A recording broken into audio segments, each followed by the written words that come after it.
Hello friends, आप देख सकते हैं हम माइक्रोसॉफ्ट एक्सेल को स्टार्ट कर रखे हैं। और माइक्रोसॉफ्ट एक्सेल की आज की इस वीडियो में मैं आपको सिखाऊंगा shortcuts of MS Excel. MS Excel के कुछ शॉर्टकट्स के बारे में जिनका उपयोग आप माइक्रोसॉफ्ट एक्सेल में काम करते समय डेली बेसिस पे कर सकते हो। सो आइए स्टार्ट करते हैं और देखते हैं माइक्रोसॉफ्ट एक्सेल के कौन कौन से शॉर्टकट्स आज हम लोग पढ़ रहे हैं। तो स्क्रीन के ऊपर सबसे पहला शॉर्टकट आपको यहाँ पे डिस्प्ले हो चुका होगा, आप देख सकते हो लिखा गया है F2। माइक्रोसॉफ्ट एक्सेल में एडिट सेल कहा जाता है, यानी कि F2 प्रेस करने से आप एडिट सेल यानी कि सेल को एडिट कर सकते हो। यानी एडिट का मतलब क्या, उनमें चेंज कर सकते हो, उसमें परिवर्तन कर सकते हो। जैसे कि आप देखो यहाँ पे मैंने कुछ नंबर राइट किया, जैसे 22 और 13, और यहाँ पे भी एक नंबर है, आप देख सकते हो 22 और 30 का जो जोड़ है, यहाँ पे एडिशन मैंने निकाला है, आप देख सकते हो। आप देख सकते हो कि इन दोनों संख्याओं का जोड़ यहाँ पे 35 आया है। अगर मान लीजिए कि मैंने यहाँ पे कोई चेंजेस किया, ठीक है, यहाँ पे चेंज कर दिया, मान लीजिए कि मैंने यहाँ पे 100 कर दिया, तो जोड़ ऑटोमेटिकली 113 यहाँ पे आपको डिस्प्ले हो चुका है। लेकिन मैं चाहता हूँ प्लस का यहाँ पे सिंबल यूज किया है, यानी कि यहाँ पे मैंने जोड़ा है, मैं चाहता हूँ कि इसको मुझे चेंज करना है, ठीक है। मैं चाहता हूँ कि यहाँ पे मुझे मल्टीप्लाई का यहाँ पे उपयोग करना है, ठीक है, प्लस के जगह पे। तो उसी के लिए आप यहाँ पे कौन सी बटन दबाओगे, F2 को। अब देखो कैसे एडिट कर सकते हैं, बस इसको सेलेक्ट करके रखना है और अपने कीबोर्ड में से F2 बटन को दबा देना है, ठीक है। क्या दबाएंगे, F2 को। मैंने F2 दबाया, देखोगे आपका जो फार्मूला लगा हुआ था वो खुल जाएगा, और जहाँ पे प्लस साइन लगा है वहीं पे मल्टीप्लाई का साइन ऐसे लगा दीजिएगा। ये देखिए मैंने मल्टीप्लाई का साइन यहाँ पे ऐड कर दिया है। अब अगर मैं एंटर बटन को प्रेस कर दूंगा तो आप देखोगे कि ये मल्टीप्लाई हो जाएगा। ये देखो यहाँ पे 13 से मल्टीप्लाई होगा 100 का, तो कितना आएगा, 1300 ही आएगा ना यहाँ पे अभी। तो जब कभी भी आप सेल को एडिट करना चाहते हैं तो बस जिस सेल को एडिट करना है उसको सेलेक्ट कर लो, ऐसे आप यहाँ पे, जैसे कि मैंने यहाँ पे सेलेक्ट कर रखा है, आप देख सकते हैं यहाँ पे, और बस F2 बटन को दबा रहा हूँ तो ये एडिट हो जा रहा है। अब इसके भीतर कोई भी आप यहाँ पे परिवर्तन कर सकते हो, जैसे कि सम लगा है तो आप यहाँ पे एवरेज भी लगा सकते हो, ठीक है, अगर इन दोनों संख्याओं का एवरेज निकालना है तो, ठीक है। तो अभी मैं एवरेज ही निकाल देता हूँ। ये देखो यहाँ पे एवरेज लिख दूंगा AVERAGE, और यहाँ पे जो प्लस का साइन लगाया हूँ एवरेज के लिए यहाँ पे कॉलन का साइन यूज कर दूंगा, मतलब यहाँ से लेकर यहाँ तक दोनों वैल्यूओं का एवरेज चाहिए। एंटर बटन को प्रेस करोगे तो एवरेज कितना मिलेगा, 56.5। रीजन है 5, यहाँ पे 100 और यहाँ पे 13 को जोड़ेंगे तो 113 हो जाएगा, ठीक है। और फिर इन दोनों से भाग दिया जाएगा, मतलब 2 से भाग दिया जाएगा, तो इसका आधा कितना होगा, 56.5। नहीं समझ में आया तो मैं इसको 10 कर देता हूँ, आपको ऑटोमेटिक समझ में आ जाएगा। 110 का आधा कितना हो जाएगा, यहाँ पे 55 होगा। तो देखो रिजल्ट मिल गया कि नहीं। तो कभी भी आप F2 बटन का उपयोग क्यों करते हो, सेल को एडिट करने के लिए। F2 दबाओगे तो खुल जाएगा ऐसे।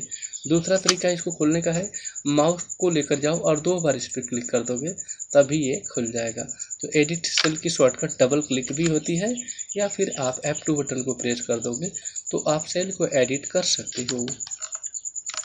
ओके, सो आई होप आप लोगों को ये समझ में आ चुका होगा कि कैसे आप यहाँ पे इसका उपयोग कर सकते हैं, यानी कि एडिट सेल का। दूसरा शॉर्टकट है सेल रेफरेंस। आप देखो यहाँ पे ये ऑप्शन किसका दिया है, सेल रेफरेंसिंग का ऑप्शन है आपके पास यहाँ पे। अब मैं इसको आपको थोड़ा बता दूँ, सेल रेफरेंसिंग का मतलब होता है सेल एड्रेसिंग का जी, ठीक है, सेल एड्रेसिंग का। अब सेल के एड्रेस जो होते हैं ना, वो 3 टाइप्स के हम लोग इसमें लिखते हैं। देखो अगर मैंने A1 को लिखा, A1 क्या है, ये कॉलम है इसमें, और 1 क्या है, रो है, तो ये A1 लिखा गया है। तो A1 लिख रहा हूँ, B1 लिख रहा हूँ, ठीक है, C1 लिखूँगा। जैसे मैं इसको लिख दूंगा तो इसका एड्रेस क्या होगा, F होगा, और कौन सी रो है, 4 है, तो इस सेल का एड्रेस हो जाएगा F4। तो अगर मैं ऐसे लिखता हूँ A1 B1 C1, तो इस तरह की सेल एड्रेसिंग को रिलेटिव सेल रेफरेंस कहा जाता है। क्या कहते हैं, रिलेटिव कहते हैं, ठीक है। डायरेक्ट ऐसे ही लिखा गया होगा, कॉलम होगा और रो का यहाँ पे नाम होगा, तो इसे रिलेटिव कहेंगे। एब्सोल्यूट सेल रेफरेंस का मतलब क्या होता है, जिनमें रो और कॉलम दोनों के साथ डॉलर का साइन यूज किया गया है। देख सकते हैं इसमें ये डॉलर साइन लगा हुआ है, यहाँ पे ये वाला डॉलर साइन है आपका यहाँ पे, यहाँ पे देखिए डॉलर साइन यहाँ पे लगा हुआ है दोनों के साथ। तो डॉलर साइन जब लगेगा सभी के साथ, जैसे देखो इसमें भी A1 ही है, ये है A1 है, लेकिन दोनों के साथ डॉलर का साइन यूज हुआ है, तो इसे एब्सोल्यूट सेल डिफरेंस कहेंगे। ये B1 है, B1 के साथ भी डॉलर का साइन यूज हुआ है, तो इसे क्या बोलोगे, absolute cell. Okay, mix cell में क्या होता है, मिक्स सेल के अंतर्गत आपके किसी एक के साथ, मतलब रो के साथ या चाहे कॉलम के साथ क्या लगा होगा, डॉलर का साइन कुछ इस तरीके से आपका यहाँ पे लगा होगा। देखो तो क्या हो जाएगा आपका यहाँ पे, इसे मिक्स सेल बोलेंगे। एक कॉलम के साथ डॉलर का साइन लगा है और यहाँ पे देखोगे तो रो के साथ सेल का यहाँ पे लगा हुआ है डॉलर का साइन। तो इस तरह के सेल रेफरेंस को मिक्स सेल रेफरेंस कहते हैं।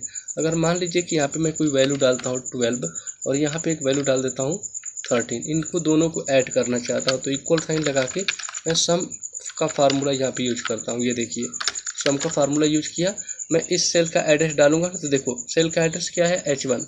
अगर मुझे अभी इसको क्या बनाना है, एब्सोल्यूट बनाना है, अभी इस समय क्या है, रिलेटिव है, देखो जैसे ये लिखा गया वैसे मुझे एब्सोल्यूट बनाना है, ठीक है। तो क्या बटन प्रेस करूँगा, F4 को दबा रहा हूँ। अब देखो F4 को मैंने जैसे ही दबाया दोनों के साथ डॉलर का साइन यूज हो गया। अब प्लस करूँगा यहाँ पे अभी, ठीक है, और इसके बाद इस सेल का एड्रेस यहाँ पे देना चाहता हूँ, ठीक है, चाहे इस सेल का एड्रेस यहाँ पे डालना चाहता हूँ। तो इस सेल का एड्रेस क्या हो जाएगा, अब इस सेल का एड्रेस तो यहाँ पे गया है ना I8, ठीक है, इसमें कोई वैल्यू नहीं है, लेकिन मैं इसको सेल रेफरेंस बनाना चाहता हूँ एब्सोल्यूट, तो F4 बटन को दबा दिया।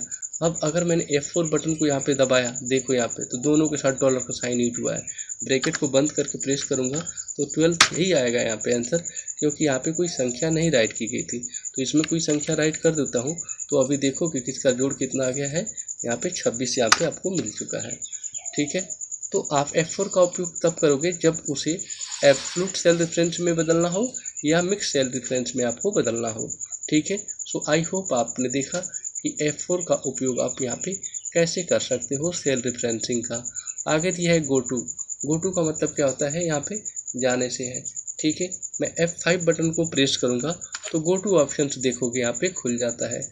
अब गो टू कहता है कि आपको जहाँ भी जाना है ना उस सेल का रेफरेंस यहाँ पे डाल दो। मान लीजिए कि मुझे यहाँ पे आना है, ये वाला डब्बा है ना, आपको दिख रहा है ये वाला डब्बा यहाँ पे, अभी देखो थोड़ा सा, ये डब्बे की बात कर रहा हूँ मैं, ये क्या होगा, F होगा और कौन सी रो में, 4 में, तो इसका एड्रेस क्या होगा, F4 होगा। मुझे ये सेलेक्ट चाहिए तो बस इसमें जाओ और F4 राइट कर दो।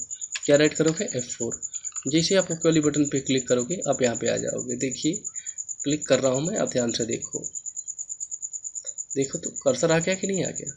तो F5 ऑप्शन का उपयोग क्यों करते हैं, गो टू डायलॉग बॉक्स को खोलने के लिए, और जहाँ जाना है उस सेल का एड्रेसिंग इस रेफरेंस में डाल दोगे और ओके वाली बटन पे क्लिक कर दोगे तो आप ऑटोमेटिकली वहाँ पे आपका कर्सर चला जाएगा। आई होप ये क्लियर हो गया होगा। आगे दिया सेव एज का क्या मतलब है, अगर कोई भी फाइल आपने तैयार कर लिया है, आप इस फाइल को सेव करना चाहते हो तो सिंपली आप अपने कीबोर्ड में से F12 बटन को दबा दीजिएगा। जैसे ही F12 बटन को दबाओगे ना, आप यहाँ पे फाइल को सेव करने के लिए आपको ऑप्शन यहाँ पे मिल जाएगा। देखिए फाइल को सेव करने का ऑप्शन आपको यहाँ पे मिल चुका है।